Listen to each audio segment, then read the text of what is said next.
welcome to Broken Silicon, a PC hardware and gaming podcast. As always, at least till now, I am your host, Tom, and I am joined by...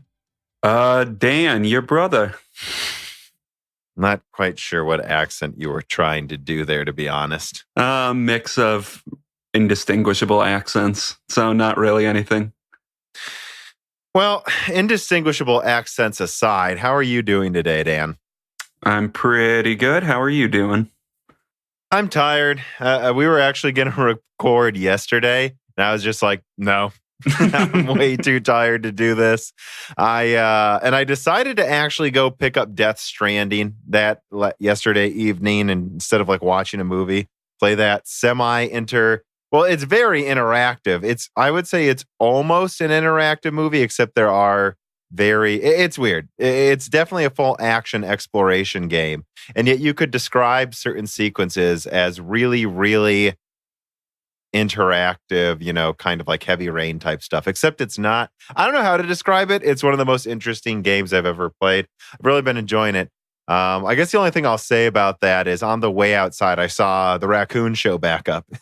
And so I just look out my back door, going to walk to my garage, and I just see a raccoon standing on the walkway in my backyard, just staring at me.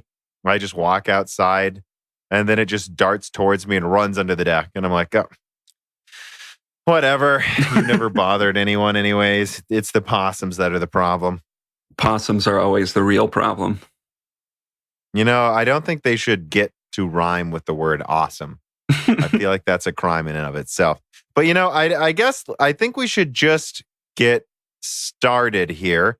Let's start with some reader mail. So as you might know or not know, if you support us on Patreon at the right tier, you can write in reader mail. And of course, I use a letter opener to open that up and read it every day that we do a podcast over candlelight. The first message in is from Carbon Cry, and it's actually a correction. I want to say this too.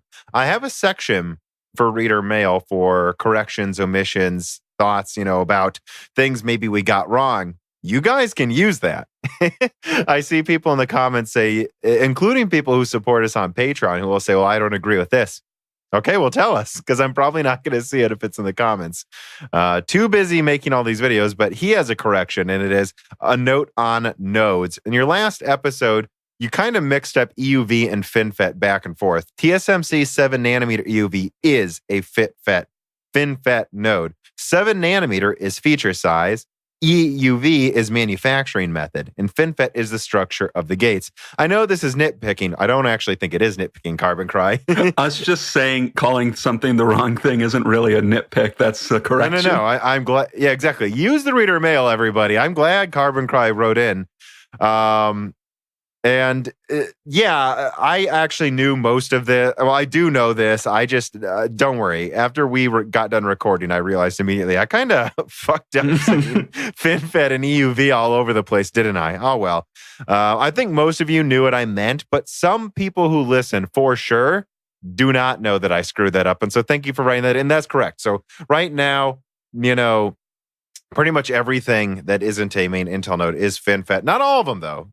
Global Foundries has their own nodes coming out that don't use it as well. So that's just the gates, though. And I'll try my best to not mix up throwing these around while I'm talking. But to be honest, we usually record these when it's late at night and I get tired. And so I will hope you will forgive me. And he also writes in and says, I am glad Dan is interrupting you now. This is the turning point. From now on, Dan will dominate Broken Silicon.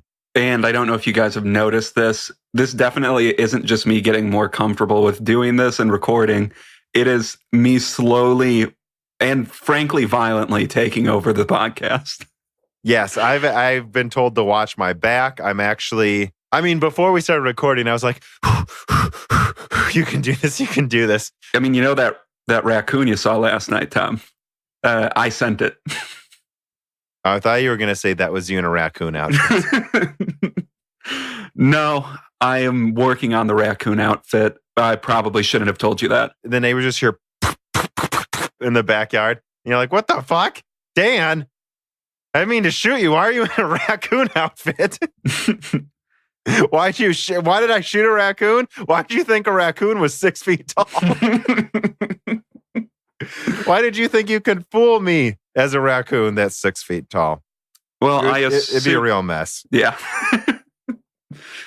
All right. Well, we have another reader mail question here, and I think it ties into the previous one. Conan the Librarian, this is Conan's smarter brother, says, does AMD plan on making GPUs on 7 nanometer EUV? Well, yeah, I mean, I assume so. Although at this point, I'm kind of just getting sick of guessing which will use which node. I mean, it's very clear that TSMC holds all the cards now. As I've said multiple times, I think it's in TSMC's best interest to make AMD as competitive against Intel for the next 2 years as they can, so they can make the strongest Intel competitor while the getting's good. But I think what I would say, Conan, is there are so many options. In the next few years, we are going to get from TSMC 7 nanometer EUV, 6 nanometer EUV, and 5 nanometer, all in a small, short time span. And all of them may have varying levels of yields and capacities. And I really think we all need to be ready for a world where we have tons of different products on 5, 6, 7, 12 nanometer, 16, 14, all at the same time. In fact, 3 nanometer might be here by the end of 2022. So we might have a bizarre situation where 3 is also out then. So I think let's stop assuming anything's going to use a really specific node, right? I don't know. That's just kind of my thoughts at this point, is I think I've talked nodes to death. Yeah. I mean, I don't know. I think we've said that before. The real winner of the last couple of years is TSMC. Like they've just been killing it. Everyone wants to use TSMC at this point. So maybe it will be up for TSMC to dictate who's using what. I don't know. I have no clue though what AMD's plans are. I mean, I think it's pretty much assumed that RDNA 2.0 will use 7 nanometer EUV. But again, it's actually, I believe, design compatible with their 6 nanometer EUV process on purpose. So they could just decide to put it on 6 nanometer. But it depends if TSMC or AMD or both, a combination of their needs, think that a different product would use it better and that they'll get a better price using a different node. Maybe the performance difference won't be a big a deal. Expect a lot of different nodes to be used here. And I guess the one thing I did want to add on to that, though, is that I'm surprised we don't see any 12 nanometer FDX announcements for Global Foundries. I keep saying that. I'm like, what is going on there? AMD's using 7 nanometer for everything.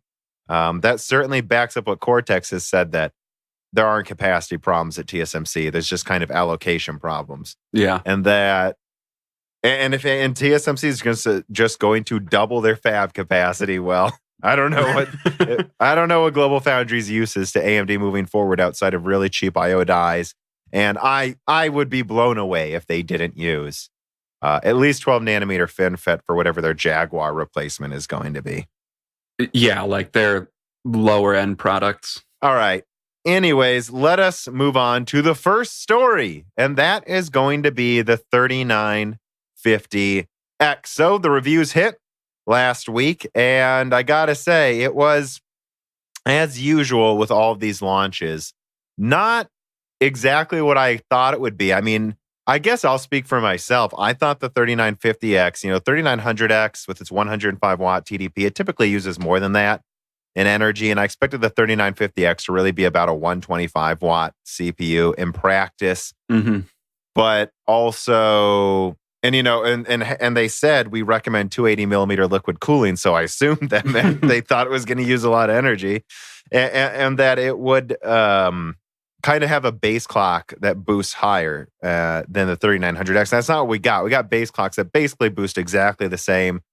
Single core boost clocks that maybe are slightly better than the 3900X, but then it ends up using less energy than the 3950X. Linus Tech Tips, theirs on the same cooler, I think, was running at 71 watts or something instead of 80. I'm sorry, 71 degrees Celsius instead of 80 degrees Celsius for the 3900X. I mean, that's a big difference. I mean, yeah, I think their golden samples for chiplets are just all going into the 3950X then, right? Like this. Yeah, and I guess we don't know how many higher tiers of samples there are. I've always assumed that what this is kind of like a second tier, maybe first tier chiplet on one end, and then the other end is like a 3800X chiplet. Yeah. That's my assumption. We won't know for sure until we see what Threadripper has And I guess if someone did a really, really tight breakdown of like an Epic chip where they took maybe one of the really expensive ones and like disabled certain chiplets and checked what voltage they ran at. But that really wouldn't be scientific because the IO die is bigger for Epic. So we are basically left guessing which tier chiplet it is, but it's clearly markedly higher than the 3900X. Yes. I mean, yeah, it seems to outperform the 3900X in like every way. So I'm saying in like every metric. Yeah, including using less energy. And so, yeah, I mean, I think I'm gonna try to snag it. And again, I keep saying I'm not in a rush to upgrade, but I know it will benefit me at this point. And I think that's the one to get. If you're someone like me that wants to go pretty much to the limits of what will benefit you, even if there's some diminishing returns, but I'm not willing to just throw money away. Yeah, I mean, and really for gaming, based on the benchmarks I'm reading, I was reading, it looks like you could probably even make do with the 3800X if you want top end gaming, but oh yeah, well for me it's not really for gaming though. Oh yeah, I know. I'm just saying, talking to gamers, yeah. Yeah. And speaking of gaming though, this is something that I really have a bone to pick with, and I'm going to start hammering moving forward. And that's the fact that it has 9900K gaming performance. And it actually, and I looked this up, it actually beats the 2950X Threadripper and multi-threaded. And actually, what I should have put in that video, so my video was called, as you know, and I thought it was pretty good, 2950X in the streets, not i9 9900K in the sheets, which is exactly what I think it is, a very funny way to describe it. But I actually looked up last night 2970 WX benchmarks, and even in multi-threaded benchmarks, the 3950X was often beating it, if not, and all the apps I would use. So I really should have said 2970 WX in the streets, which just goes to show you how over this is. I saw one review say the 3950X is AMD dancing on Intel's desktop grave. And it's like, it is. This is absolutely insane. And again, the point I didn't quite finish is this is 9900K gaming performance. A 1% difference, a 5% difference in some games is not. I'm so sick of this. This is becoming a pet peeve of mine. I'm so sick of reviewers saying it practically games as well as a 9900K. It does game as well as a 9900K. Linus Tech Tips found multiple games with a 95th percentile was higher for the 3950X. The 3950X wins in multiple games. It is 9900K gaming performance. Let's put it this way. Nobody says, I hope, right, that the 5700 XT is like practically 2070 super performance. It is 2070 super performance. It's like within a few percentage points, and there's games where it beats a 2080. I mean, yeah, I don't know. And it's just, practically speaking, in gaming, all of these, most of these CPUs, I feel like functionally perform the same most of the time.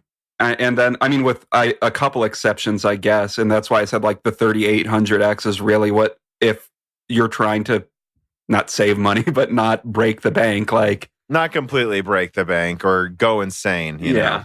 But like that, even that's functionally the same as like a 9900K in like most games. I mean, the 9900K is obviously going to beat that a decent amount of the time, but yeah, I don't know what much else I have to say about this. I mean, I guess at this point, all I can say is that as much as I wish they would have charged maybe $600 for the 16 core and $1,000 for the 24 core Threadripper, I think we're lucky at $750. I mean, yeah, there is an argument that could be made that they could have probably charged like $900 for this, but I don't know. I mean, I think they could have. I think they could have charged $800 for this at least, and it wouldn't have mattered.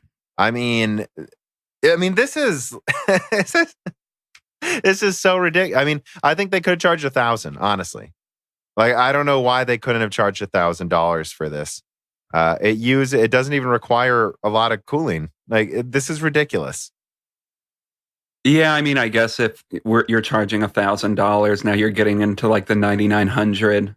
I mean, 9980XE, Dan. Yeah, sorry. 10980XE. Get it right, Dan. It's the 10980XE. What is hard to understand about that name?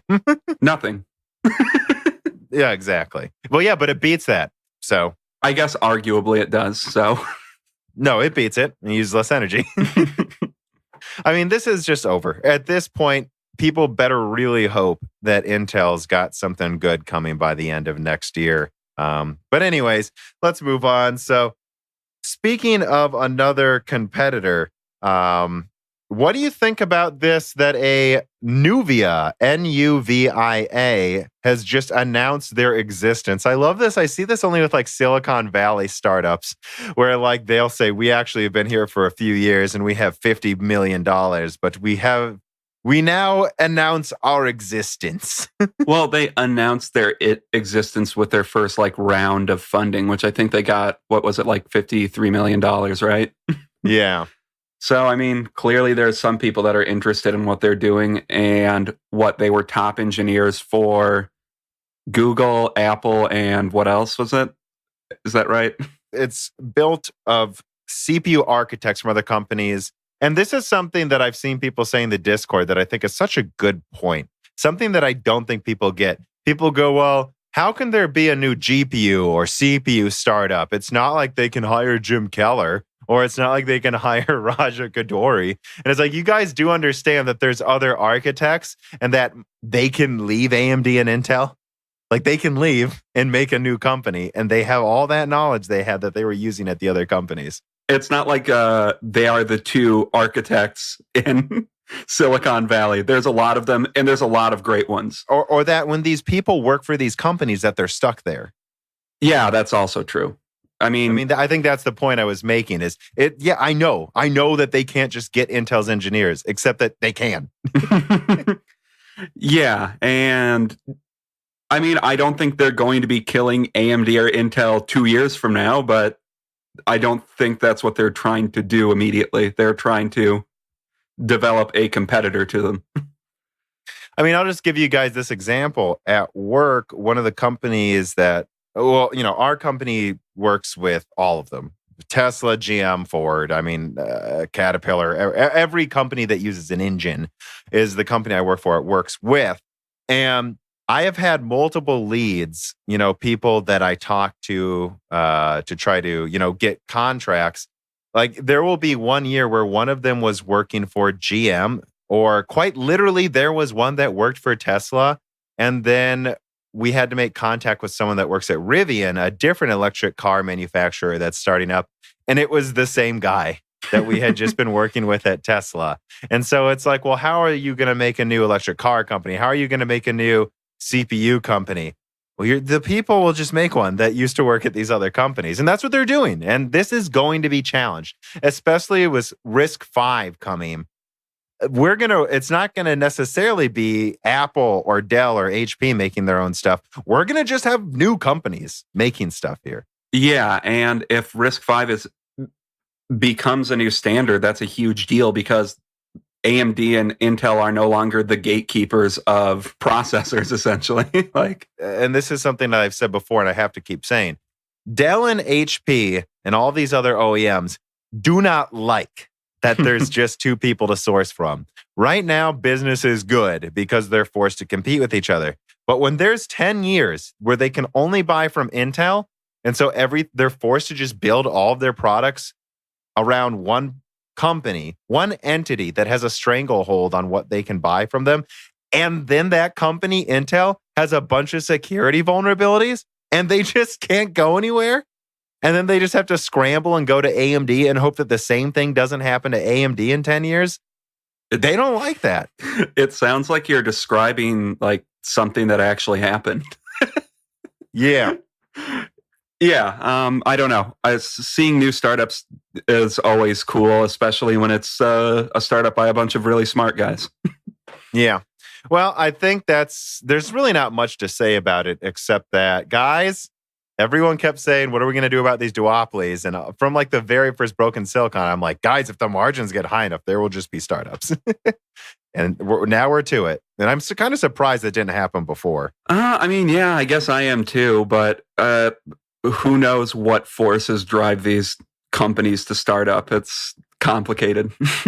Yeah. Well, let's move on to story number 3.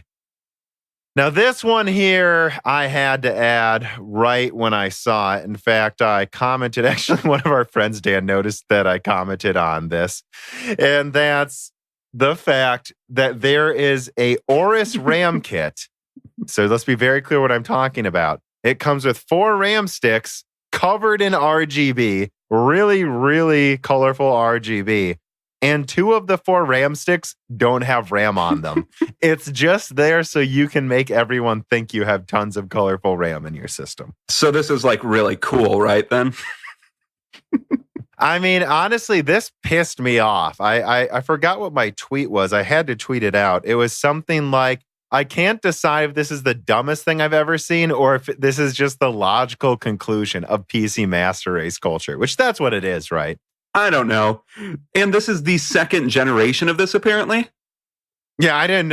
Is it? I didn't notice that. I think they said this is the 2nd time they've done it, at least in that WCCF Tech article I read, which, as a PC gamer, I felt insulted that these companies think, well, no, that I felt insulted and ashamed to be a PC gamer that this product exists. I don't really know what much to say, except, I mean, fuck it. Let's just cut to the chase. Let's do this. I mean, Gamers Nexus already made fun of how dumb cases are right now, right? Where he just had a cardboard box wrapped in Christmas lights with a big glass panel on the side. And he said, there you go. There's no fans, but at least it has tempered glass and RGB. Can't cool anything, but you guys don't even seem to care about that anymore. And that's what's going on with this. I mean, so let's just cut to the chase. Let's just take an RX 5300 when that comes out, put 3 gigantic fans on it, 2 8-pins. You know, it won't even be stronger than a PS4 Pro, but fuck it. Let's just do that. Sell it for $300 with tons of empty RAM sticks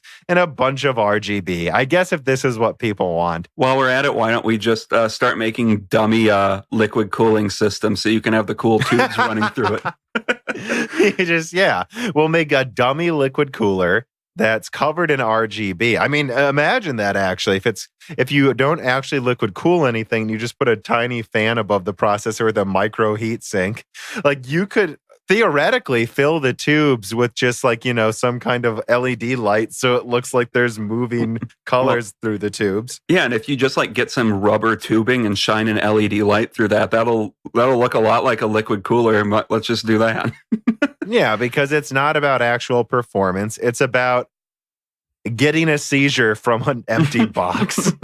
I don't know. I don't have much to say to this. I just can't believe this is a thing, except I can. I mean, I thought it was really funny when you sent me this. Yeah. All right. Let's move on to story number 4.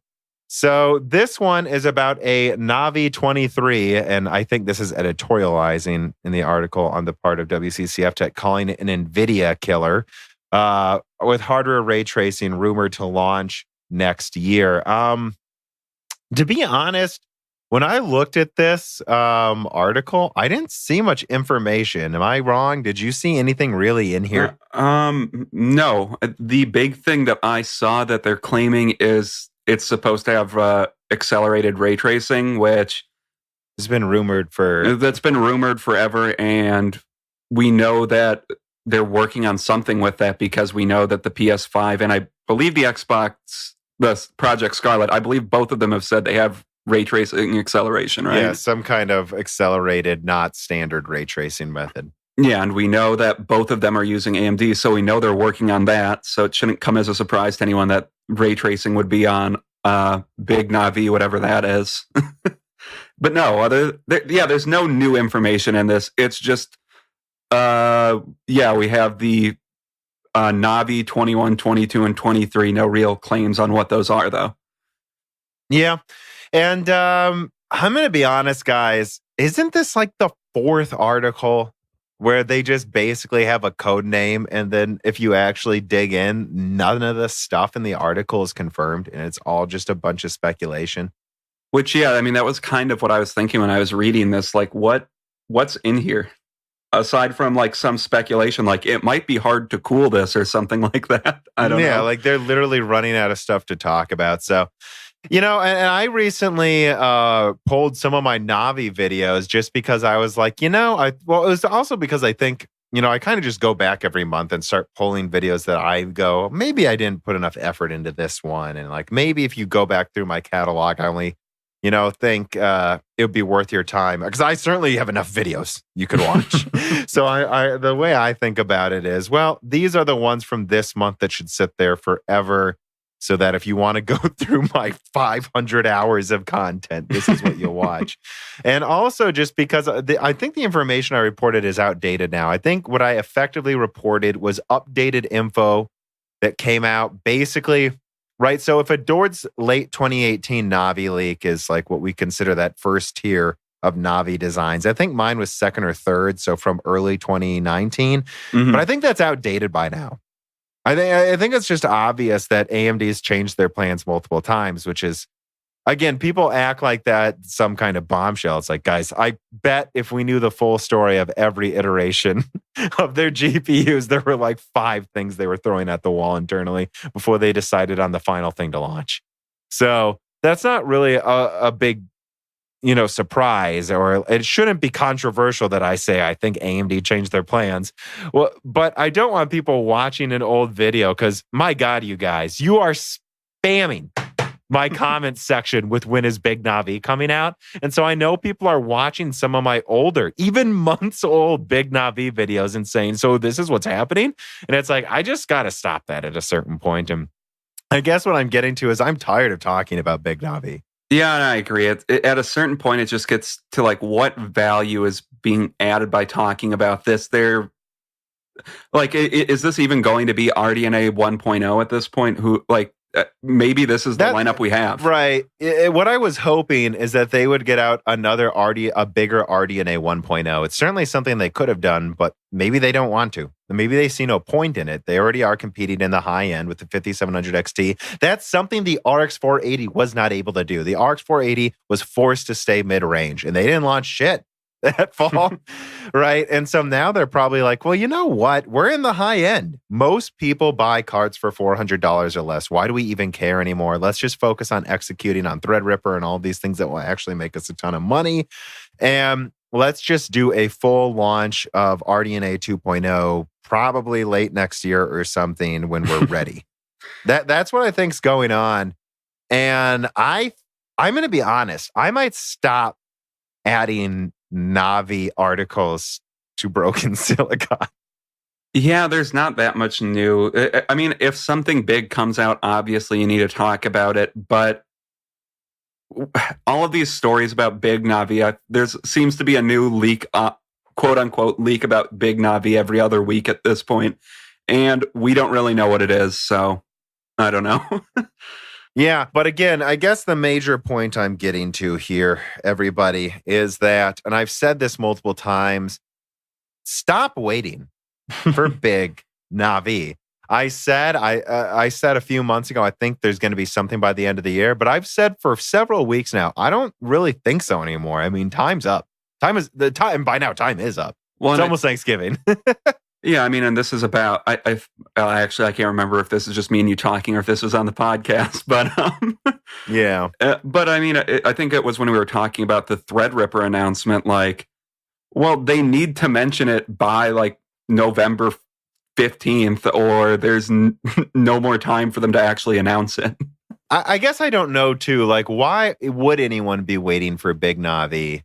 Do you have a card that's not cutting it right now? I mean, what games have even come out that are hard to run besides Red Dead Redemption 2, which nothing can run apparently?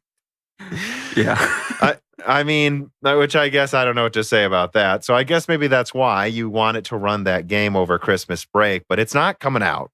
And so either you have an old 580 and you're the type of person that would buy 5700 for $300, or you're not. And if you're not, then, were you really waiting? You're probably just going to keep waiting. Like, I'm not going to even entertain. Like, I have a Radeon 7. And before that, I had a Vega 64. And I almost didn't get the Radeon 7. So even if I still had a Radeon Vega 64, I would still probably not be entertaining anything until the full big Navi comes out. And I'll just wait for it because I'll wait for it. Yeah, and I mean, I have a Vega 56, and I would argue that there's pretty much no card on the market that it's, for me at least, that it's worth upgrading to right now. I mean, that's my specific case. And how you think about it, right? Everyone has different amounts that they think is good enough to upgrade. And I mean, at least for me and you, we don't like upgrading until, I mean, you went from a 390 to Vega 56, and you got a launch Vega 56, so you got to flash it to a 64, right? Yeah. And I've chosen to be poor through my 20s. So. Yes. As a poor lab worker working to get a doctorate. Yep. All right. Well, let's move on to number 5, Hopper GPU. This one came in at the last minute before we started recording.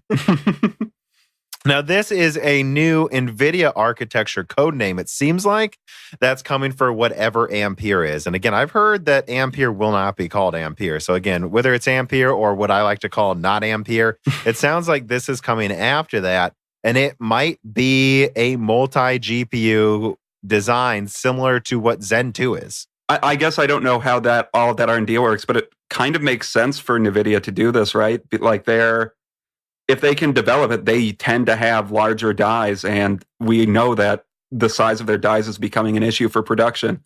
So trying to quickly move on to multi-chips makes sense, right? It makes a ton of sense, and I'm glad you framed it that way, how much sense it makes for them to do this, because, man, when I looked at the comments section for this article, what I saw was, I think, mostly AMD fanboys just completely, I assume, right? Just completely disregarding that this could be true, that NVIDIA might do this. Now, I will say this caveat. There are already multi-GPUs out there for the professional market. I believe NVIDIA's made triple and quadruple die GPUs on Kepler. I think it was Kepler that they did that with. And so that's out there. But for gaming, it might still prove to be hard. So so what I will say is Hopper, right? Whatever not Ampere is, might end up being a gaming-focused turbo turning the next Pascal. A lot of people think it could be. And then Hopper could be like Volta, except they know in the professional market that it's not an issue to have multiple dies. And so this will be a turbocharged multi-die Volta replacement. I will say that's an option. But AMD fanboys, I would not disregard the chance NVIDIA could get multi-GPU working as one logical GPU before AMD. They certainly have the R&D money. Yeah, and like it's not like this type of R&D isn't a thing that only AMD is focusing on. Like this is probably an integral part to the future success of silicon manufacturing. Why wouldn't NVIDIA be working on this as well? Yeah, and again, what people would say is AMD's got Infinity Fabric out now. They're way ahead of everyone in multi-die interconnects. So there's no way NVIDIA gets it out before them. I mean, maybe not. NVIDIA's got a lot of smart people there. And by the way, Cortex touched on this for a split second at one of his videos where he showed that they're already working on multi-die GPUs. And at Hot Chips, I saw an NVIDIA presentation for, I believe, I think an AI compute where they showed a multi-chip design. So I would not assume they can't do this. But I wouldn't assume that this is going to work out. But I think it's very interesting. And my opinion on this article is do not count out NVIDIA, guys. I mean, if there's one thing you should never do is count out NVIDIA. Doesn't mean I like NVIDIA, but I mean, come on. Yeah, but that doesn't mean that a lot of smart people aren't working there. A lot of smart people are working there. Yeah, and smart people can solve problems. Maybe before AMD ends up doing it. And as I've seen some other people point it out, AMD has been working on this. AMD is working on a multi-die GPU design for gaming. They are, guys. But every indication we've had is that they're just not ready to do it, and that a lot of it might just be resources. And they just don't quite have the resources yet to really push through as hard as they have been able to at Zen. Mm-hmm. But we'll see. Yeah, I mean, I don't know. I guess the way I would put it is necessity is the mother of invention. and maybe they need to move on to this style of GPU before AMD needs to move away from monolithic dies. Well, and I'm sure Nvidia's looking at AMD right now, and they're scared shitless. I mean, they see a situation where Intel's graphics are about to enter the space, focusing on the laptop market. And then they see how badly AMD is just raffle stomping Intel in several markets now, seemingly out of nowhere. And you can bet Jensen and upper management at Nvidia watched with bated breath as AMD continued to crush generation over generation with Zen and said, hey, we're not letting them fucking do that to us, right? Like as if Ryzen 1 and 2 was a 2-year-long warning shot to NVIDIA, like we're also coming for the GPU space. Anyways, though, we have a reader mail question here, and it comes from Chicago Fire. What are your thoughts on FPGAs, including but not limited to their uses and what you see in the future? I'm an electrical engineering student, and I do a lot of work programming FPGAs and working on computer architecture. So I'd be curious to know what you think.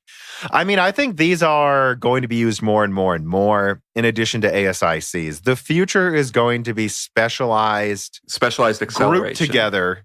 Yeah, grouped together to solve one end goal, right? I really think that that's what we're going towards. And whether it is a dedicated ASIC or probably more likely more and more often FPGA, so they have some ability to be reprogrammed for a couple of tasks. I mean, your question was just, what do you see in the future? And I just see way more widespread use of dedicated computing devices linked together over fabrics.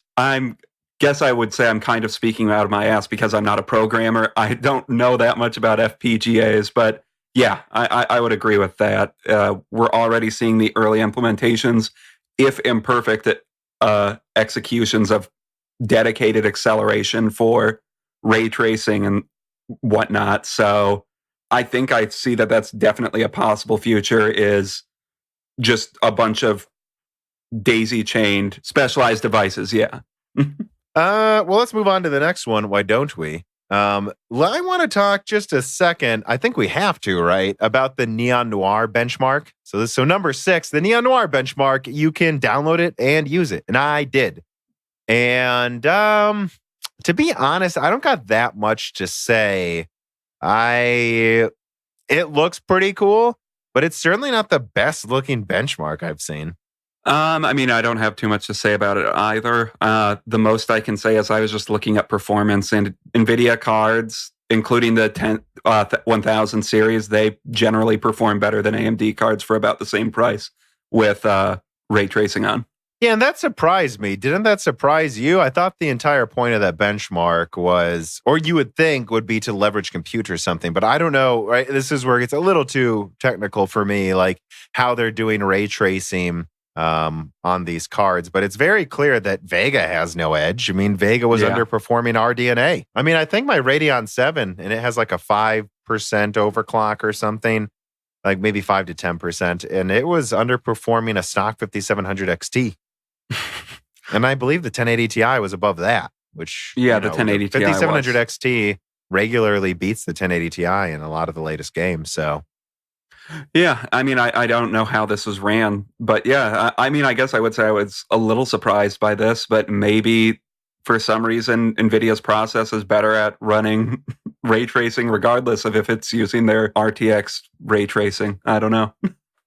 Yeah, RTX is just the DX12 method. You mean using NVIDIA's hardware acceleration. Yeah, sorry. I got my words scrambled a little bit there. Yes. And feel free to tell us what you think about that and reader mail corrections and omissions, even though I just saved you guys from having to do that by correcting Dan right here. Just do it again. Why not for fun? Why not just tell us for stupid for fun? But yeah, so I guess I don't have much to add to that except that, I mean, if you were looking for some smoking gun for the point I made before that it's plausible Vega may be better at ray tracing in the future, this is not a feather in my cap. This certainly means that the future I posited may not come true. And I guess we'll just have to see. The one thing I will say about this demo, though, is it doesn't get bogged down. It ran at like 80 frames per second on my Radeon 7. And so I think what you're looking at here, it'll be more impressive with next-gen consoles. But I think this is what we're going to see. This ridiculous thing NVIDIA is doing right now to bog down performance of their competitors, where you like look at Control and the blood on the ground looks like a mirror, which is not what blood looks like, guys. Blood is not a mirror. And then all cars just turn into shiny mirrors. Like I think what's going to happen with next-gen consoles is they will just pick specific things to ray trace. And they'll look really, really good. Yeah, like a big thing I've seen, which I think that probably would be the best implementation. Obviously, like mirrors, but then eyeballs, stuff like that. We'll finally live in a video gaming world where all bathrooms don't have mirrors just smudged with gray. I don't know. Which was always a really funny workaround to me. Like, well, every mirror is really, really dirty. Yep. Like you would go into like a 5-star hotel and they would just make the mirror dirty. But yeah, like I remember Max Payne 3 didn't do that. And I was impressed, even though like the render was probably a quarter quality. But yeah, they were clearly only rendering half of the objects in the room and they were doing them at a lower resolution. Yeah, but I like that they gave it a try. All right, let's take a break. Yeah.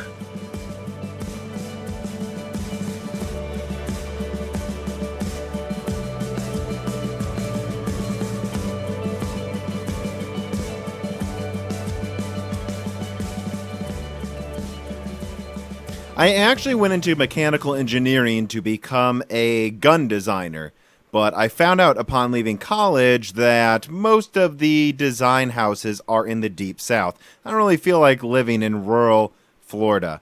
However, that meant I had to go to Detroit. And in Detroit, I work for one of the major 3 automotive manufacturers. There, I learned I had to finally start drinking coffee. And you know what? I shit you not. When I first started making coffee, I just used a mixture of instant coffee in a water heater combined with hot chocolate. 50-50. I didn't need a lot of caffeine back then, and I thought, the hot chocolate makes it good enough. Well, over time, I realized I didn't feel like being fat anymore, so I started to work out, and I started to watch my eating. I went into this thing called a feeding window where I only can eat for 8 hours a day. And you know what's a great hunger suppressant? Coffee. But it has calories if you put sugar or milk in it. So I had to start drinking coffee that wasn't 50-50 instant coffee and hot chocolate. I mean, what was I, 5 years old? So I started to appreciate the better taste, even if I'm not a coffee person. And one place you can go now to get an excellent coffee taste is Rogue Coffee Roasters. These guys are a small startup based in Milwaukee in the heartland of America that just make good coffee. They have a proprietary infusing process that roasts beans with the unique flavors that don't taste artificial. I personally like Basic Bitch because it tastes like a pumpkin latte without the 380 bullshit calories you get at Starbucks. And you know what? They've got other things too. They've got Bordeaux infused coffee beans. They've got Magarabi. I don't know if I said that right, but it's coffee infused with mint and it tastes delicious. And you know what? The holidays are almost here. So reward someone with a gift. The gift of good coffee and the gift of not having to eat in the morning. And you know what? Right now, there is a deal where if you spend over $59, you get free shipping. And that's at roguecoffeeroastersmke.com. And in fact, if you use the code BROKENSILICON, the B is capitalized, BROKENSILICON, you will get 10% off your order. Go to Rogue Coffee Roasters MKE, use offer code BROKENSILICON, and get the gift of good coffee. All right, back to the show.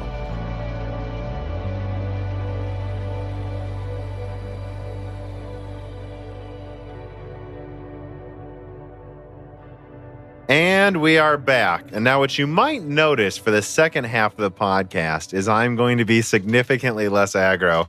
Look, guys, I don't know what to tell you. I was angry the first half, and I don't know why.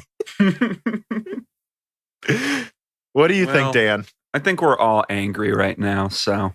I don't know. I to be honest, everyone listening right now, like I've just been really tired from both work and all the stuff. You guys really do. A lot of you are supporting us. The support has been immense, and so I've seen a lot of people say, "Tom, get some sleep," but it's like honestly, I don't know how. Like there's so many people supporting us that I can't let you guys down. I have to make sure you get your content. I got to keep slinging that tent at you guys. Sling that tent. Sling that tent, motherfucker. Every week, I got to make sure we get at least a podcast out a week to you guys. And yeah, so if whoever's listening, which I don't know, I think at this point, half of the viewers are probably still listening based on what I can tell on YouTube. I did 2 big videos today to come out over Thanksgiving break. So I am just tired. And I have poured a couple glasses of wine since the break. I was hopped up on Snickers sugar. It's completely sober. I can be a little, Dan, can I be intense when I'm sober? Sometimes. I think my best friends said I was an edgelord in high school. You just pour me a glass of wine though, and I become bubbly. So we're gonna try to wind down here with the second half, everybody.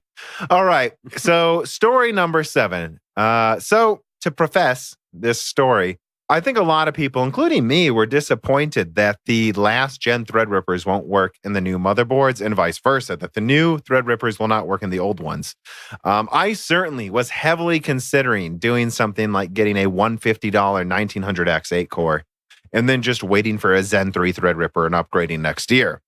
The fact that that's not an option means I will not be getting Threadripper. That's a downer for me. And I know there's a lot of people that bought these $400 motherboards, and they were really hoping to upgrade it to Threadripper 3000. But I guess you can't. However, number 7, this story is talking about how one of the reasons, according to AMD, now time will tell if they're full of shit or not, right?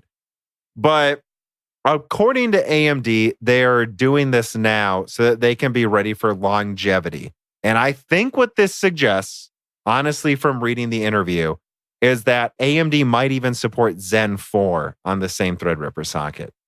Yeah, so I guess I'll say that right now, AMD tends to support their offer support for their platforms for a lot longer than Intel tends to. So yeah, I would agree that it's a bit disappointing, but if we can be on this platform for 3 or 4 years, I mean, maybe this is the best outcome for the future. I guess I don't know why.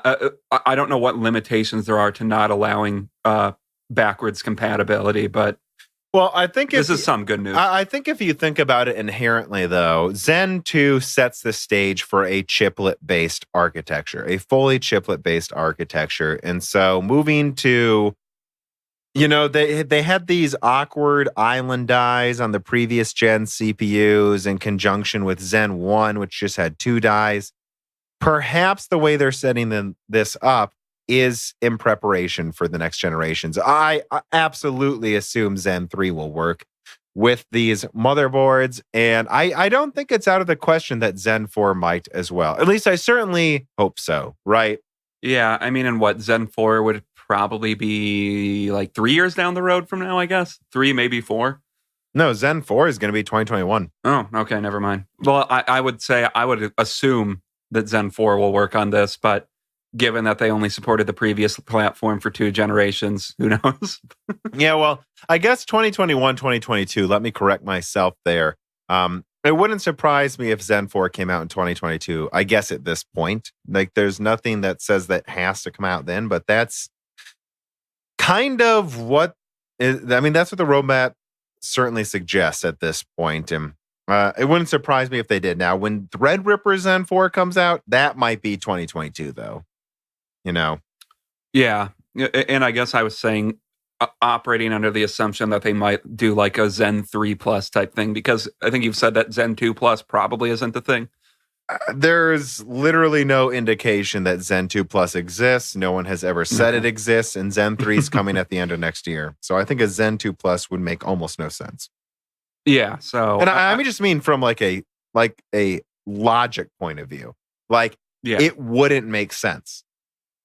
I'm not saying it won't come, but 7 nanometer EUV is yielding not as well as 7 nanometer non-EUV at TSMC, but it's yielding like 10% worse. Like at that point, I think I've heard people say maybe they'll just port Zen 2 to, 7 nanometer EUV and call it Zen 2 Plus. Maybe. I'm not a hardware engineer working at AMD. I don't know all the pros and cons of why they would do that. But what I do know is this, or at least is my opinion. If Zen 3 is coming out at the end of the year and 7 nanometer EUV hits the same yields as 7 nanometer non-EUV, why would you not just switch to Zen 3? Like, why would you spend the money porting it, which even if it's built to be easily compatible? That just doesn't make any sense to me. I mean, yeah, the only thing that would make them do that is if it's not ready to be put out yet, I guess. But yeah, or there's some capacity decision where they want to be making it on both nodes at the same time, I guess. But I just, I don't know. I just don't think Zen 2 Plus is going to be a thing. And I think Zen 2 refreshes might come early next year, but I'm not even sure about that anymore. I just don't see why AMD would need that. yeah, I guess I'm just trying to establish like a timeline. So back to TRX 4, this is probably going to work for at least like 3 or 4 years, though. I would say it's going to work for 2 years with new products. Unless AMD's full ship, but we'll have to see. But it certainly seemed legitimate that, guys, hey, look, this is going to work with Zen 3, and there's a big hint it's going to work with Zen 4. Mm-hmm. And I hate to be this guy. It's not like I'm giving this a double standard. Is anyone disappointed in the use they got out of their, Zen Plus or Zen 1 Threadrippers? It shouldn't come as a surprise to anyone that these motherboard chipsets only work for 2 generations. I mean, Intel, that's par for the course, and there's some flexibility with older AMD designs, I guess, but... Well, what I would say is if you got a Zen 1 Threadripper and you're disappointed you can't go to Zen 2, the AMD plans to drop prices over time with their Zen Plus products and slot that in between AM4 and Zen 2 Threadripper. So you can upgrade to the 32-core Zen Plus. Is that really, are you really going to complain that you had a 16-core, now you can only go to 32? I mean, I don't know. I think it's fair. It is disappointing, but it's fair. And as long as they go at least over the next 2 years on the next socket, again, this is the thing where it's tricky, where I have to try to not be an AMD fanboy, but also I think it's obvious I'm not being one. I mean, it's not a double standard to say that, do I wish AMD would have been more aggressive with pricing, release dates, support? Yes.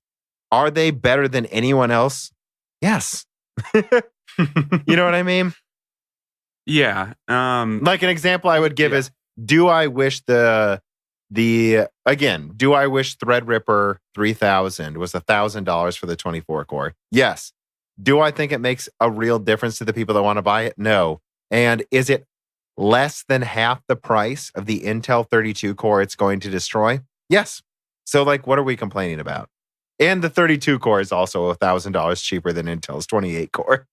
I mean, I guess we're complaining about not getting a better deal, but a better deal than something that never existed. Exactly. All right. Well, I think it's time to move on. Number 8. New leak suggests that the Ryzen 4000 APUs could be up to 15 compute units and 960 stream processors. It looks like it's pretty comparable then, or probably a bit weaker than like what the 460, like you said. I mean, I looked at comparisons and... Well, it'll beat the 460, I'm guessing. RX4. Yeah, it looks like a very good CPU, and if they can get this at like 25 or 30 watts, that would be amazing. Yeah, in laptops, and then even just like 95, 105 watts on desktop. I mean, so 900. So let's break this down then, what we were just talking about. So 960 compute units. The 460 had 896.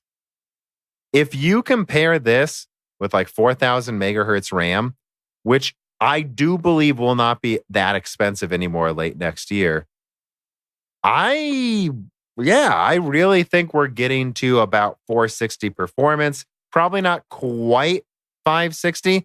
But we're looking at PS4 base performance in something that's probably, well, I don't know. It's going to be interesting to see what they do, right? Because this supposedly will be 8 cores, 16 threads, 15 compute units. So I could see a situation where they have a $300 APU then, right? If it has 8 cores? I mean, if it comes out next year. Early next year. Oh, early next year. So yeah, $300, I guess. The 3700X is $330 right now. Yeah. I mean, that would be a pretty high price for what their APUs tend to be, I think. But I mean, it's a good product if it's available to consumers, not outside of OEMs. Yeah, you're getting a lower clocked 8-core 16 thread, and then an almost RX 560 in one package. And then, of course, there will be the 6-core variant that they'll probably put with, I believe, 12 compute units, if I'm guessing correctly.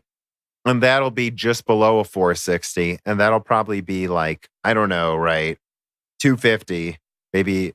And then, well, I don't know. It's hard to say because the fact that this is going up to 8 cores makes this really interesting to kind of guess what they're going to price it at.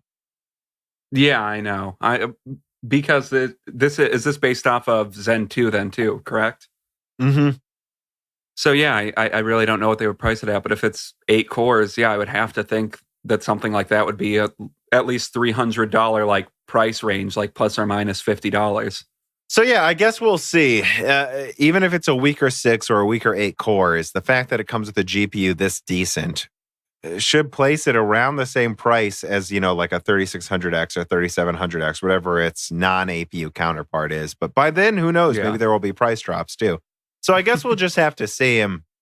It honestly wouldn't surprise me if they did, like if they actually just use the full yields of the 8-core 15 CU unit for laptops, and then they just disabled it to like 6 cores, 12 compute units for desktop. And they just never even brought that to desktop at first. And then they brought out the 8-core. Well, no, it's called Ryzen 4000. So I don't know. I guess I don't know, but this is very exciting, I think. And this is going to pretty much bump it all the way up, to where here we are again. AMD slowly moves up the bar. This is when like $120 graphics cards don't make sense anymore. Yeah, I mean, I guess APUs are kind of getting to the point where the low end is almost being eliminated for discrete graphics cards, but yeah, and I don't remember what I did for the beginning of 2019. I did that, like how strong will APUs get over the next 5 years? I don't remember what I exactly said we would be at in late 2020, but I think we said, probably about to a PS4 Pro. So this is the beginning of 2020. This is a base PS4, at least better than that. So it's very interesting to watch that, right? Yeah, and I don't think that kind of conjecture, I don't think that's at all unrealistic. Like these technologies are developing pretty fast. So yeah. Well, let's move on to number 9. All right. So number 9 is all right. So a leak came out of, what was this, Dan? Help me here. Was this a patent by Sony? Yeah, it was a patent by Sony. About some kind of cartridge system, right? Yeah. So Let's Go Digital did this big thing where they were saying, and I saw a lot of articles kind of reporting on this, like this is how Sony will keep the PS5 cheap by using cartridges, proprietary cartridges for storage. That's not how cartridges work. But yeah, I think this is actually a misunderstanding. So everyone understands this is basically a patent. Well, you describe it, Dan. I think you read this. What would you describe this patent as? It's a patent for some type of cartridge system related to gaming. I think broadly speaking, that's what it is.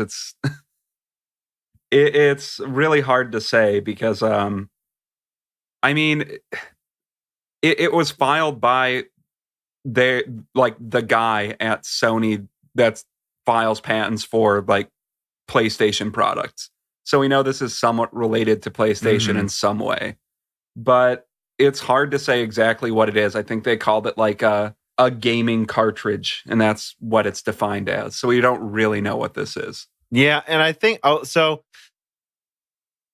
From what I've seen in the reporting, all articles have either talked about it in two ways. The first way is, oh, this is a way they will keep prices down. They'll make you buy proprietary storage. And then the other way it's talked about is, are they going to use cartridges for games? And I got an answer. No. The greater discussion when me and Dan saw this we want to have is what it would take for this to be worth it in a gaming PC or console, right? What it would take if this is like some proprietary storage device, what it would take for me to be like, what it would take for me to be impressed by what they're doing if this is indeed what the PS5 is going to be. And to be clear, I think this is one of those patents that means nothing. Right? I don't think this means they're going to do anything with it. However, I think there's like a 10% chance that what this patent signals is that they may have a proprietary removable hard drive that's proprietary for two reasons. Yes, to control you paying for upgrades and storage, but also because it uses its own system of being a lot faster than any other widely available storage system, right? Yeah. And the latter option is the option where I would be impressed if this is what they were doing. So let's be clear about what we're talking about here. What I'm saying is the only way, in my opinion, this could make sense is if Sony wasn't lying or fucking around when they said the next gen console will use storage faster than anything available on PC. What if there's a chance that they literally mean that? That they literally mean we have our own method of storage? Like, what if it's some kind of 9 gigabyte per second, next gen storage solid state drive with a small amount of like DDR4 for cache built in there, and then a microcontroller to control the data, and that they're going to have 100 gigabytes of it reserved for as kind of a RAM disk, and that this is how they both profit and have a performance advantage, is they plan to have literally the fastest storage, and it is proprietary. Again, some kind of ultra fast SSD, RAM as cache, like, proprietary hybrid RAM disk situation where the console comes with 1 terabyte. And if you want to upgrade, it's like $100 for 2 terabytes or something. And furthermore, what they do is they make it so you can use multiple cartridges in the same system. What do I mean? So if you buy a disc, which, guys, the games are going to come on discs and digital still. They're not selling games on cartridges. Let's say, so Horizon 2 is a launch game. Let's say Horizon 2 comes on a 100 gigabyte Blu-ray disc. You insert it into your PS5 and it installs it on the cartridge. What if the cartridges are removable and they just let you write down on each cartridge which games are installed so you can switch between those in addition to the disc, and it's way faster than anything available? What I'm saying is that's the only way this would make any sense and not be a horrible decision. Which, yeah, I think Sony would have learned that they shouldn't do a proprietary storage design because they were universally panned when they did that with the Vita, and the Vita failed catastrophically. The only time I can really think of an expensive proprietary storage device working was with the Xbox 360, which the Xbox 360 in general is a confusing console to me because it seemed like everybody that bought it wanted to be whipped. I don't know. Yeah, you want to buy the Wi-Fi card after the console comes out, the hard drive after the console comes out. You want to have to buy AA batteries. That's what you mean, right? Oh yeah, that was a shorthand for me. But maybe that's what Sony's thinking, But if there's some kind of performance benefit, this will make sense. But I just don't think this will work anymore. I think that worked for the 360 because at least at launch, you didn't need to buy those things, right? It wasn't a problem yet. And furthermore, this was the first. These were the first consoles that like actually had a complex OS and really needed a lot of storage. And by a lot, I'm talking on their scale. I think gigabytes. Yeah. I think I ended by the end of the PS3 generation, I had like a 512 gigabyte hard drive or something like that. But they came with like less than 100 gigabytes, generally speaking. Yeah. And there was that weird one at the end too, the 16 gigabyte PS3. You remember that? Yeah, which when I saw that, my immediate thought is, why would anyone buy that? But I guess some people bought it. So. Yeah, they didn't even have like a normal disk drive. Like they had a manually opened top. Remember that? I believe it was like the most dirt cheap, like janky. Like we can't make this cheaper.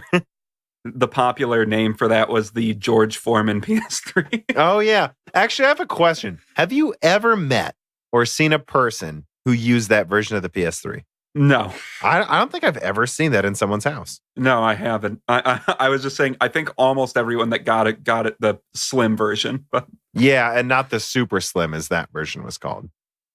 Or the George Foreman. The George Foreman version of the PS3. Yeah, so I mean, I think we were a little all over the place in talking about this, but like, I guess what I'm saying is, again, there's this patent for a cartridge. It's not going to be because games are coming on cartridges at Best Buy, guys.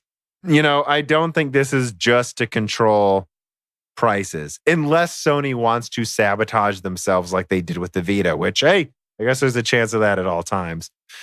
Well, and I think you can see this in their design philosophy, though. So PS3 had a standard hard drive that you could insert and swap out.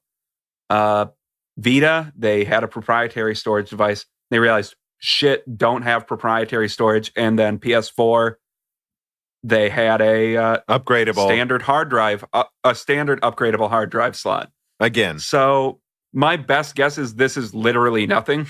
Like, yeah, that's my best guess too. But if it is real, I think the only way it makes sense, again, is if this literally is something so fast it needs to be proprietary, and they'll let you install multiple games and swap cartridges so you don't need to re-download games if you don't want to. I think that's the only way this makes sense. If Sony's pulling a PlayStation Vita again, and the reason I bring this up here is because this is, again, a computer hardware and gaming podcast. This is interesting computer hardware, guys. Like, if Sony manages to get something out there that's a proprietary storage device, literally like twice as fast effectively as a, like a PCIe 4.0 NVMe drive, if they get something out twice as fast as that, they could literally render games in different ways than what we're used to. Yeah, which, I mean, I think Project Scarlet and PS5, both of those projects, they're very much emphasizing at least eliminating loading times. Like, that's a big thing. So it seems like they might be working towards some proprietary technology, or they're just going to be using the best of the best, like NVMe drives that we have available to us right now. Which I think is the most likely situation. But I don't know. I think it's fun to entertain these other scenarios. Yeah, it is. Number 10. And this is the last story, but I had to add it. This is a PC gaming podcast too. Dan, I named this new Age of fucking Empires. Age of Empires 4, Dan. So I guess I don't know what the audience, how much the audience cares about this, but you and I are super excited about it. I mean, my first PC game I played a lot was Age of Empires 2. Yeah, I mean, that's pretty true. Like, oh, no, wait, I played Rayman before that, I think. Yeah, it would have been before that. Which really wasn't a PC-centric game. Actually, I got the Rayman game that had a Rayman level creator, too. So I like making my own levels. That was really fun. So I guess there were a few PC games we played before that. But I remember Age of Empires 2 being the first one where it was like, wow. And we just played that for hundreds of hours. Yeah, and I loved Age of Empires 3. Yeah, we played 3 more than 2, I think, overall. Yeah. I'm really excited for this. Yeah, so me and Dan we don't play that many RTS games. I've played other ones for sure, but it's basically been, and this is just me, right? There are some people that play Call of Duty, and then that's their shooter, and it's fine. I don't think you should look down on someone for finding the game they just want to play. I don't play nearly as many RTSs as I play, third and first person shooters and open world games. But I've always played Age of Empires. That's always been my RTS. I got pretty good at it in college, finally, actually, when I finally went online and got to like a decent level and started having real strategies. My best team was the Dutch. I was also really good with, I'm trying to remember, I think I was really good with the Aztecs eventually too. Like I crushed with the Aztec bumfuck rush. like literally getting into their town in 5 minutes. And man, we still play Age of Empires 3 to this day. And it was so disheartening when I saw Age of Empires Online. You remember that? And that was like 5 years ago. Yeah, I don't even know what the hell that game was. That piece of shit. I guess I'll just call it a piece of shit. Like Microsoft decided to kill their franchise. Yeah, and when I saw Age of Empires Online, what I thought to myself is, well, I guess I'm just going to be playing Age of Empires 3 forever. Which we have been. I think that game came out in 2006, didn't it? Let me look that up, actually. Sounds close to right. And then they released several expansion packs over the years, and the online's still there. You bought the original version, which we've had to rebuy it several times. Why, Dan? Because we got it on disc, and then it was on the Windows Store. And then the Windows Store, Dan, it's a Microsoft published game, and the Windows Store stopped selling Age of Empires, and now it's only on Steam. We've had to buy that game like 3 times. But your online your online account carries over between licenses, so. Yeah, and it's just when you figure out you need to buy a new copy of Age of Empires 3, you just wait for a sale when you can get it for like $15 and call it good. I guess, and that's just what we've been forced to do. And I feel like an idiot for telling you guys that, but this is our RTS. This is the game we like. And seeing Age of Empires 4 is just so exciting, and it's during the medieval era. I remember Age of Empires Online, they tried to do the Roman era, and that pissed me off too. Everything about that game was a disaster. I remember the overall gameplay was pretty much the same, but it was a continuously online nickel and dime microtransaction nightmare. And there's several games that have been killed by that, like just insisting on going to that Fallout 76. Now, I don't know why games Sorry, I had a keep cough trying there. that out. Yeah. So I should have said, God bless you after that. But Yeah, sorry. Fallout 76. But I don't know why games keep trying to move to that model, but I think eventually the industry will learn not everyone wants these fucking continuously online bullshit games. Like, well, I think that's where we're at now. Yeah, some of them can exist, but that's not all we want. Well, me and Dan are super excited. There's really not much to say about it, except it is interesting. Apparently, it's going to be on Xbox, and it'll have PC, mouse, and keyboard support on the Xbox. Oh, well, I didn't read that. That's actually interesting. I'm just bringing this up again, guys. If if Microsoft really wanted to take it to Sony, they would put a full Windows on the next Xbox that has a SteamOS-like mode. This is how you win. I mean, yeah, and they really haven't spoken that. Well, they've spoken a little bit about what the new Xbox is, but we don't know that much about it yet, so. If it doesn't have this, I think Sony walks away easy unless they do something catastrophically stupid, which they've done before, so we'll see. But if Microsoft actually put a SteamOS version of Windows that could also boot full Windows when you wanted it to, and it just used their proprietary RDNA 2.0 GPU. You could use it for rendering and all this other stuff. Oh my God. Like, that is how you make Xbox really take off.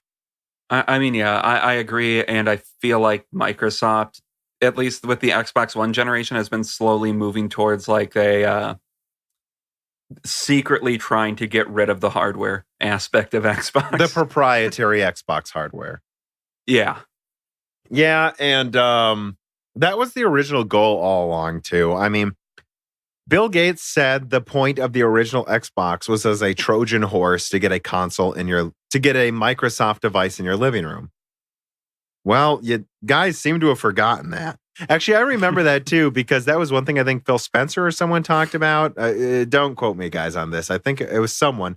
They were like, this was a triumphant winning of the engineers where they actually wanted to have it run full Windows from the start. And that they won by saying, no, it has to be a good gaming device. No, I think you guys fucking lost. I think Bill Gates was right.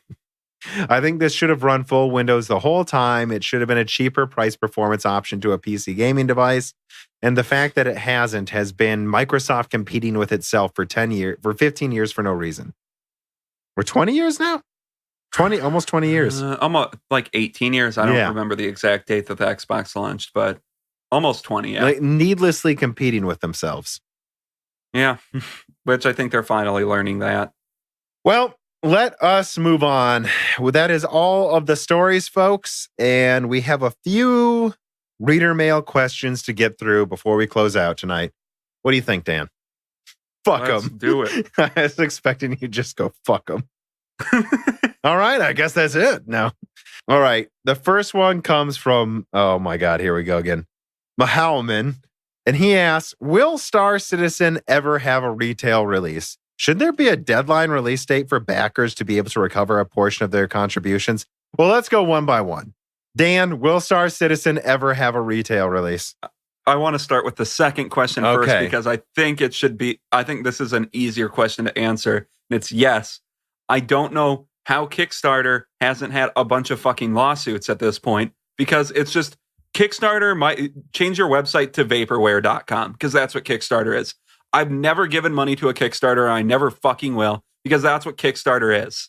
All right. Dan's very militant about this opinion. And, I've never given to Kickstarter either. I think it's a complete joke, too. The joke I think of is those pocket PC gaming devices that keep getting delayed every year.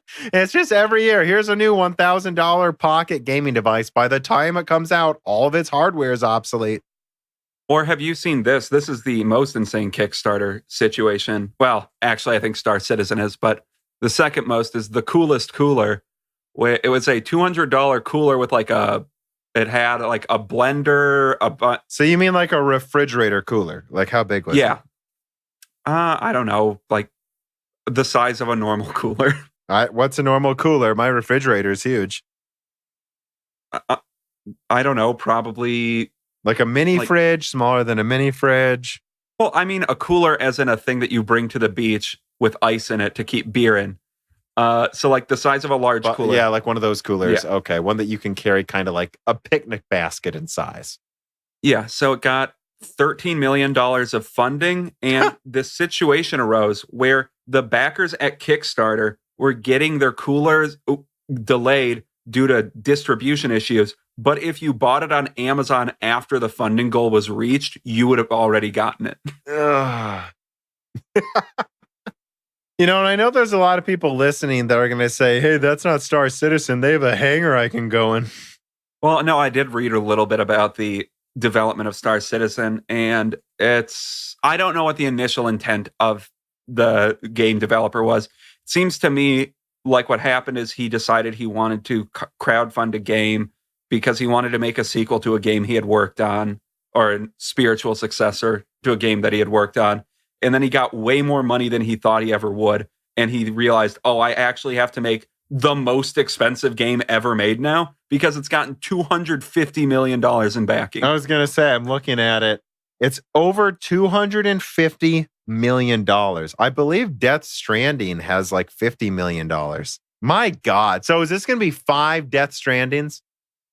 Exactly. So I understand, like, even if the initial intent is, I just want to make this cool multiplayer game, and then ran into development issues, and then he also got an insane amount of funding.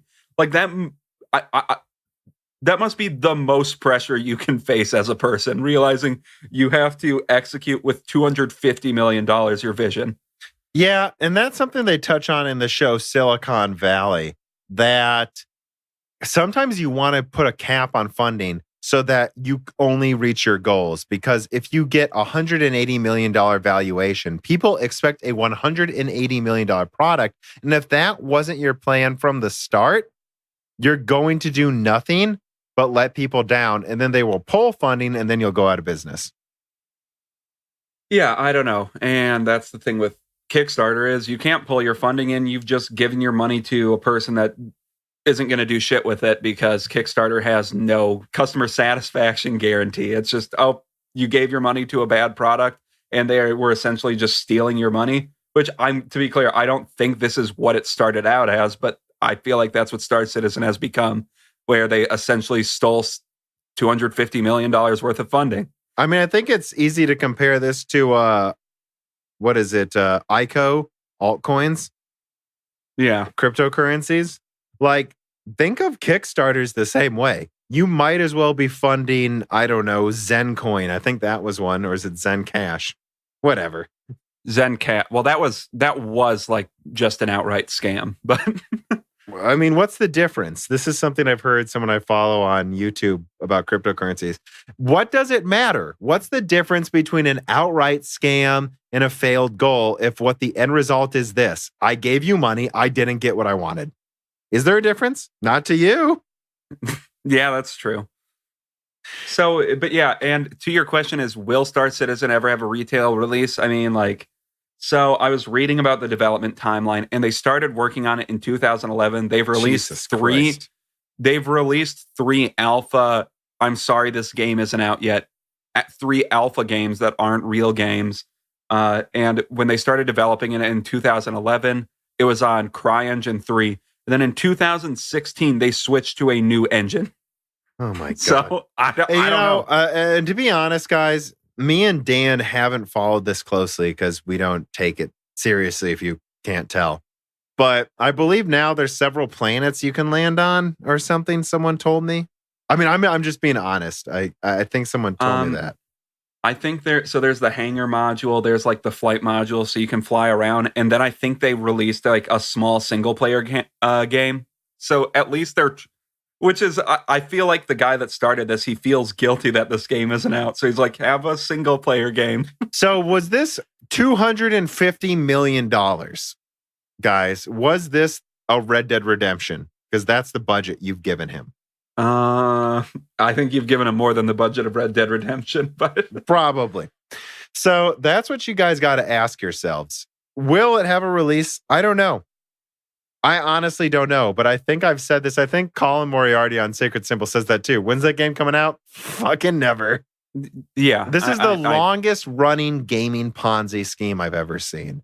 And it might not be literally intended to be a Ponzi scheme, but guys, it's a Ponzi scheme. What's the difference? Everyone telling everyone fund Star Citizen and it'll get done. It's been 8 years. It will come. The final retail release will miss a console generation. The PS3 was the console when this started, and it's going to be the PS5 when it comes out.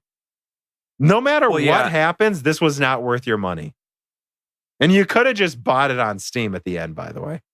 And I guess that's what I'll say is the other thing. If you ever consider funding a Kickstarter, look out and see if it has flexible funding, because flexible funding essentially means they're like, let's say you want to make $10,000 to fund some Kickstarter. Flexible funding means, well, I'll also take $20,000 and I'll also take $5,000 if not enough people support me. So flexible funding essentially means I'm stealing your money. Yeah, I don't know. If you guys can't tell, we don't think highly of the Star Citizen team. Like, we just straight up don't. And if you disagree with us, okay, game's not out. I'll see you in 5 years when it's still not out. Yeah, and I just want to give them some benefit of the doubt, because I don't like to assume that anyone is a straight up scammer. But I don't think he is a straight up scammer, but it's an effective Ponzi scheme. Yeah. I'm tired of this. It's a Ponzi scheme, even if he didn't mean for it to be one. All right, I got to move on. Yoda King writes in just like you can and says, how do portable monitors stack up to the non-portable ones? Are they good for gaming? And would they be ideal for needing to be more mobile, like a small computer and portable monitor? Or should you just get a laptop at that point? Also, any recommendations? So, yeah, I actually made a portable monitor video that I never released months ago, just because I just didn't think it was quite up there to being worth dropping into the feed. And I think you know this, Dan. I own 2 portable monitors. I got one for $100 on Amazon. It's a 1600p 10-inch. It's powered by USB, micro USB. Like, you can just power it from a USB port. And it uses mini HDMI. And that's it. And I use that if I need to check one of my mining rigs. I just hold this tiny tablet-sized monitor, plug it into the rig, and check how it's doing.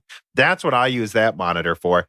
But then I also have a 4K 60 IPS 16-inch that cost me a few $100.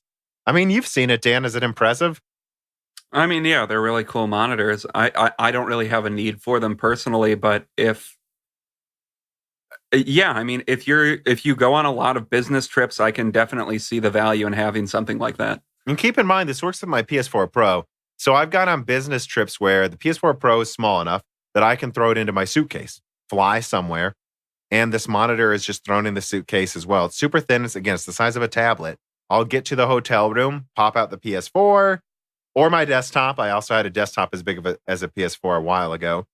And I will just plug it into this 4K monitor. Boom, I'm playing Borderlands 3 4K with Dan while I'm in Canada. I did. That's what I did. Yeah. I was in Canada with a PS4.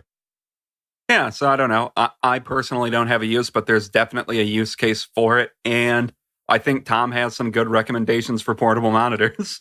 The brands keep changing. I actually don't. I mean, I go to eBay or Amazon. I look for a good resolution screen size that I want, and then I just make sure it has a ton of reviews because there's so many Chinese brands at this point making them. And let's be clear about what these portable monitors are. The cheap Chinese ones I buy, and cheap doesn't mean low quality, by the way. Some of them are. If they're below $100, they're usually pretty janky. Well, yeah, and you and I for a while, we know neither you or I ever ended up getting one, but we were looking at those like cheap South Korean 1440p monitors that were a big thing in the market for a while, and I'm assuming that the mobile monitor market is pretty similar to that, right? Yeah, you just make sure there's plenty of reviews. If you can find a website that's reviewed this particular model, look for it. But otherwise, just do your due diligence. And on Amazon, remember, if it has Prime, they'll let you return it if it doesn't work. So that's where I got one of them. What I would say is don't be so surprised about the price. Because I think a lot of people will look at these. And for instance, I got a 4K IPS monitor for under $300 and it's 16 inches. And they'll go, oh, wow, that's really high quality. Why is it so cheap? Guys, they're just using a laptop panel. Yeah, I mean, well, that's why I brought in the comparison to like the 1440p Korean monitors, because these are just like the not technically high enough quality yields to give to like Apple or HP or whoever they would distribute to. Yeah. So this is not hard to do. And the one thing I will say that you guys really might want to look for, and this might be interesting for desktop users. For me, I've got 3 24-inch monitors. Dan, don't you have a 28-inch? Yeah, 28-inch. And then you have a side 23-inch, right? Mm-hmm. So that's what fits on our desks. And I have a giant desk. I plan on upgrading to like a 30-inch eventually, or at least 3 of those or something. We'll see. But some people have smaller desks. Some people like 20-inch monitors. If you do, I happen to know for a fact, I believe it's like an 18 or 19-inch 1800p monitor. So that's 4 times 900p. And I think it's 120 hertz. Like, guys, and it was like $200 IPS. So if you want a smaller monitor, that's just big enough where you could almost use it with a desktop on a desk. And man, what a deal, right?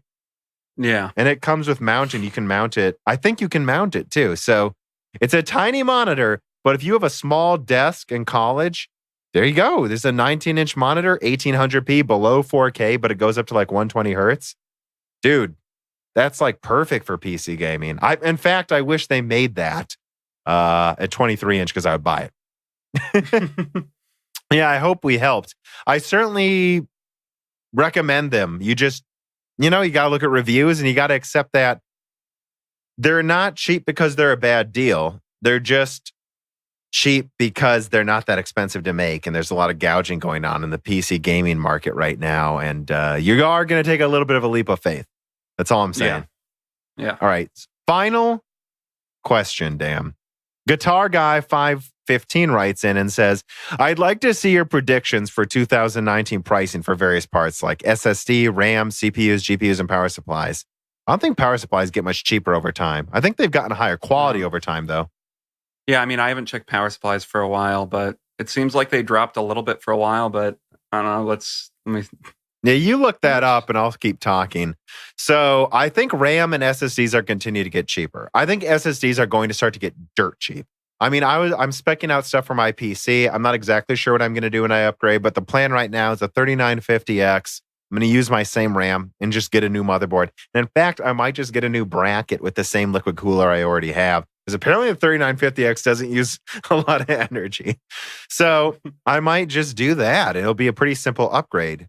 And then I'll get one PCIe 4.0 1 terabyte drive, I think, to start, and maybe just use the existing dual terabyte RAID I have for editing.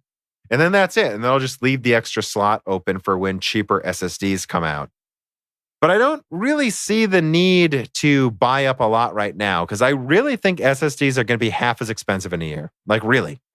And I think RAM's going to continue to get cheaper. Everything I've seen indicates that RAM prices are going down. SSD prices are going down. I mean, I think there's a very good chance the PS5 is going to come with a 1 or 2 terabyte NVMe SSD. And they're not going to do that unless they can get them for like $40 each, guys. Well, yeah, and I'm assuming that they would get a huge discount because of like a bulk purchase. But yeah,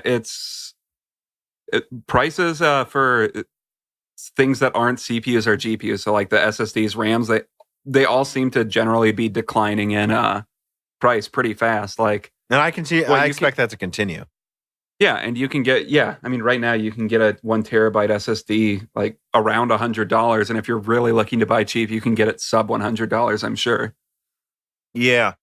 And so I guess to summarize, SSDs, I think they're going to get a lot cheaper. I think RAM's going to get a bit cheaper. I think CPUs will continue to go down in price. I just do. They're going to continue to go down in price. Then Zen 3 will come out. Comet Lake's going to come out. Possibly Rocket Lake late next year, by the way, guys. That's a whole other discussion, though. And I think GPUs will slowly decline in price as well, crescendoing into the next-gen consoles where I think there will be a big reckoning in prices. Power supplies, probably going to stay the same. So I have a, what is it, $1,050, not $1,050, 1,050 watt power supply. Mm-hmm. Yeah, they're no cheaper than when I bought it like 3 years ago. So I don't think those are going to go down in price. And I've got tons of 1,000 to 1,200 watt power supplies for my mining rigs. I haven't noticed they're much cheaper. They're a bit cheaper just because the prices went up for when everyone was building mining rigs. But they're not really much cheaper. I'm not, and when it comes to like the 400 to 600 watt range, they've been the same price for like the past 5 years, 10 years. Yeah. I will say again, though, I do feel like when I look at the power supplies now, the prices aren't lower, but they look like they're higher quality. I mean, yeah, that's definitely true. Like they seem to generally be higher efficiency just overall now too. So, which is good. And then Guitar Guy also asked, could you have a discussion with your audio engineer about what they look for in a build for one of the podcasts? So I know actually kind of what Gerard has. Maybe I'll do a podcast with him at some point. I think he has onboard audio right now, though. I don't believe he has a sound card. I could, of course, be wrong and be misremembering, but I believe he has that, like a 580 and a quad core. He's going to upgrade soon, though. But I'll tell you this much. I bought my current ITX motherboard because it came with a somewhat dedicated, not dedicated, but almost dedicated sound card built into the motherboard, because Asus also makes sound cards. And the one I'm looking at right now for my 3950X build comes with a sound card built in. I showed you it, Dan. It literally has a slotted sound card built in, right? Like, and that's kind of what I look for. I look for audio engineering.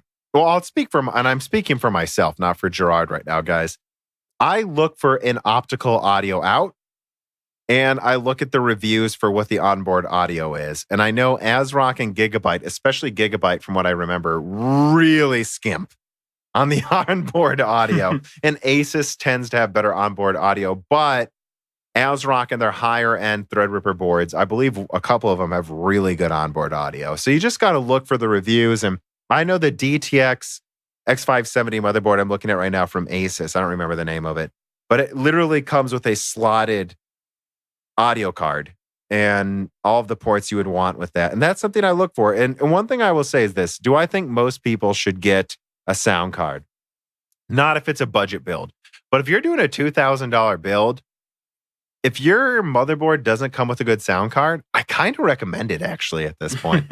Every single person I've talked to says, hey, look, those $50 to $100 sound cards, they sound substantially better than the onboard audio. They really do. And I did notice a difference with my like semi-dedicated audio card in my Asus board I have compared to my previous one. Like it sounds better. Like I don't know if you've ever noticed it, like the sound out of my PC sounds pretty good, doesn't it, Dan? Yeah. Like, and so you can tell the difference. But if you're under $800, it's almost never worth it to get a sound card. Do you have anything to add to that? No, not really. And I think that's kind of been the unanimous opinion most hardware websites for years now is, hey, look, if you're doing a $2,000 build and you have a big enough build, maybe consider a sound card. Like, it will make a difference if you're actually going to use it. At least it adds a bunch of ports, right? Like maybe multiple optical audio. And I insist on optical audio out because I do think it sounds better. And you've noticed that, Dan. I have tons of optical devices all over my house. Yes, you do. I made the decision in college. I'm like, this is better. Well, Dan, that's all the reader mail. That's all of the stories. I don't know. Is there anything else you want to talk about? No, I don't think there's anything else. Yeah, the only thing I will say is I was definitely tired for this episode, so hopefully this isn't the worst episode in Broken Silicon history. But we tried. Hopefully you were entertained. Hopefully you enjoyed it. And, you know, if you're listening to this, if you're at the end here, which I don't know is probably 10% of you, you know, if you're a hitchhiker, consider supporting us on Patreon. I added a new goal to the Patreon, actually, Dan. I don't think you know that. And it was a little loose with what its goals were. It basically just said, hey, look, Gerard spends dozens of hours a week editing. I work a 50-hour work week, and then I spend 16 hours working on the weekend, which, if you can't tell by how tired I am, is not a lie. And Dan, you sometimes rush back from the lab to record 4 podcasts in a row, right? Hell yeah. And I also work on weekends in lab. Yeah. And then we also have Carbon Cry editing articles when I ever get the time to do them.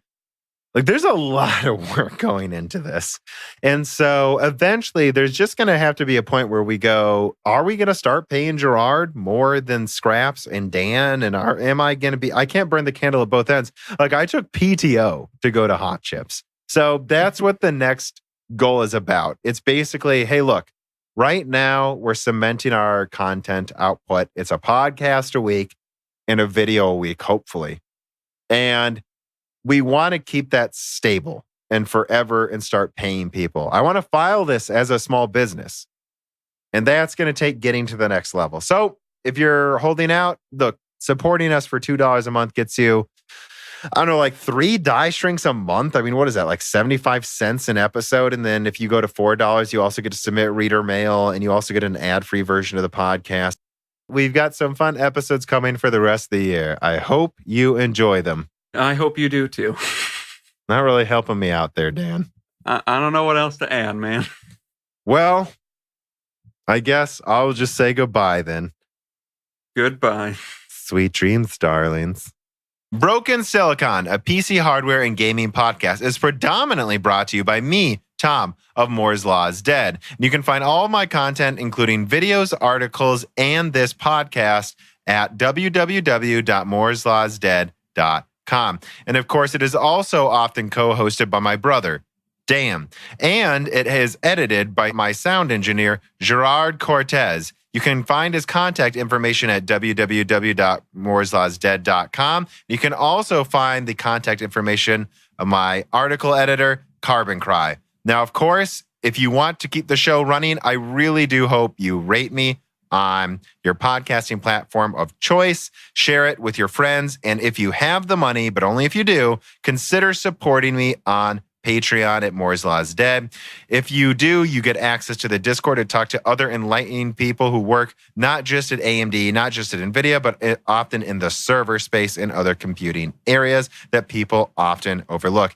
And of course, if you support it, you can get access to reading these people's names that keep the show running. But without further ado, let me give thanks to my greatest supporters. On November 17th, 2019, the following supporters are at the net burst 10 gigahertz or higher supporter level.